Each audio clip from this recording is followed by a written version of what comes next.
Subscribe कीजिए हमारे channel को और बेल आइकॉन को दबाइए हमारी लेटेस्ट वीडियो सबसे पहले देखने के लिए। माँ गायत्री रिकॉर्डिंग स्टूडियो।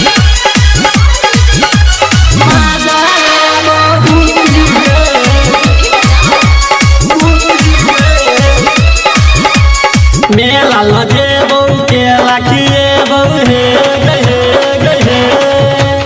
मेला लगे बहु के लाखिए बहु और किए लिट्टी गे हमरा संगे चलना गे बुच्ची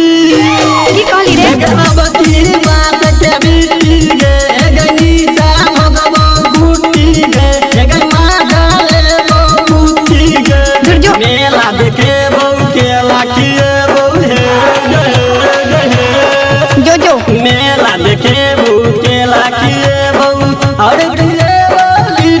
गे की कहली रे हमरा संगे चलना गे बुच्ची देखे अब की बात के बिट्टी गे गनी जा भगवा बुट्टी गे गे माँ डाले बुट्टी गे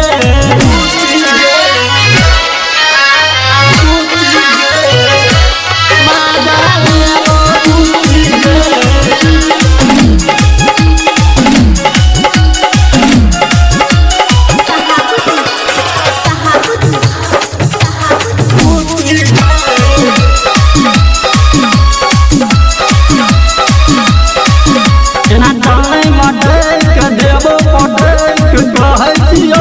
अच्छा जिला सुपौल के गई हम सन कलची गे चौरा चौरा ना चौड़ै मटैक देव पटैक कहै छियौ हम तोरा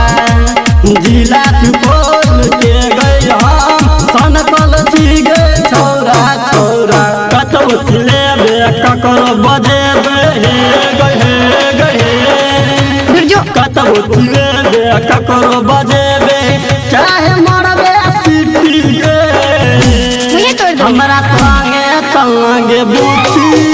गे अब की बात के बिट्टी गे गे नीचा भगवो बुट्टी गे गे माँ डाले बुच्ची गे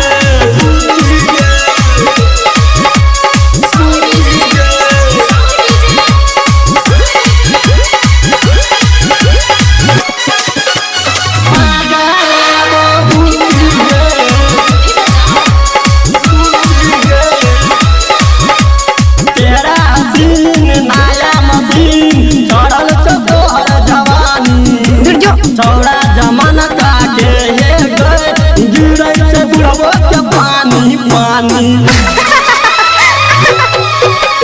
तेरा दिन नया मशीन चढ़ल चौहर जवानी चौड़ा जमान काटे हे गए गिरै से बुढ़बो के पानी पानी तोरा ले असरा लगौने छियै सात नागे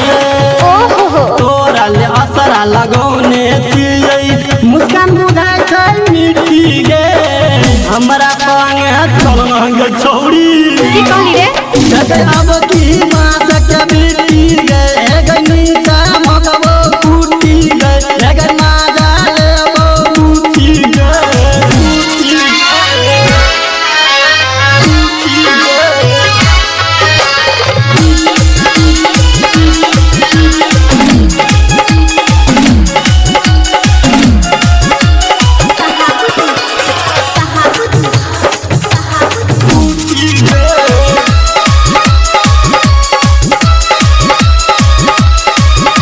जवानी जियान चिकबो सामान कहे छो मंदिर से छोटू संग में रंजीत सुने तो संगीत राइटर छै गई मिनटू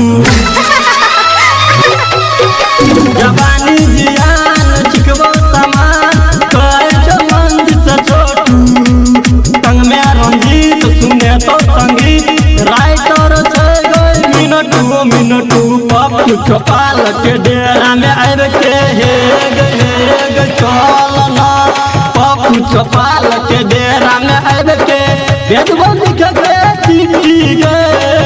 हमरा संगे चलना गे बुच्ची अब की बात के बीती गए गनीता मगबो कुटी गए माजा लेबो बुच्ची गए मेला देखे बो केला खिएबो आना मेला देखे बो केला खिएबो और खिएबो लिट्टी गे हमरा संगे चलना गे बुच्ची अब की बात के बीती गए गनीता मगबो कुटी गए माजा लेबो बुच्ची गे Presented by Savaria Music.